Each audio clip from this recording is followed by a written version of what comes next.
the emotional attachment went, the fear around thought, it dropped, and it went completely. And I found myself sort of watching my own thoughts and thinking to myself, oh, that, like, as if I'm watching someone else's thoughts almost, like, oh, that was a bit weird. Like, I wonder what my next thought's going to be, and yeah, and I remember it's your business.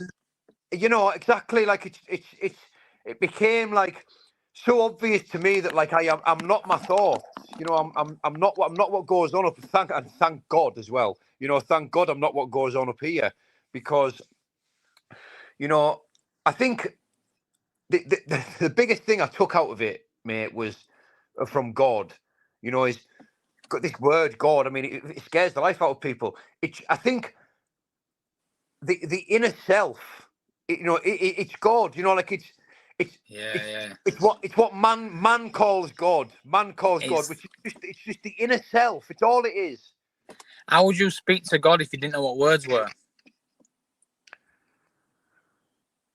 Right.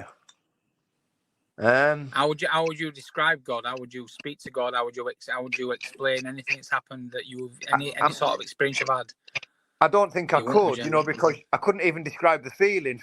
I couldn't even identify the feeling to myself, because I wouldn't have the words internally to describe what I was feeling. No, but you're here to try, and you're trying, and God loves a trier. So you try and explain what God is, and you try and explain how God makes you feel, and you try and explain your experience with God. So that means that now we're all trying to explain what God is, because people can't actually put an actual thing on it, can't put a point to it, an exact point. Now no one believes in God because they can't actually put. You know what I mean? You get what I'm saying? So I see this as right. I know exactly what you're saying. So I'm saying this, right, that if you look into the rearview mirror in your car, you'll see the past, yeah. And if you look at your past constantly and you think of all the things that you did and didn't do and should have done and would have done and didn't do, then you keep feeling the emotions. You keep projecting that into your future. You keep putting that into your front visual. You're literally living in the past by looking at the past constantly. So if you're living in the now, the past has been the past, but you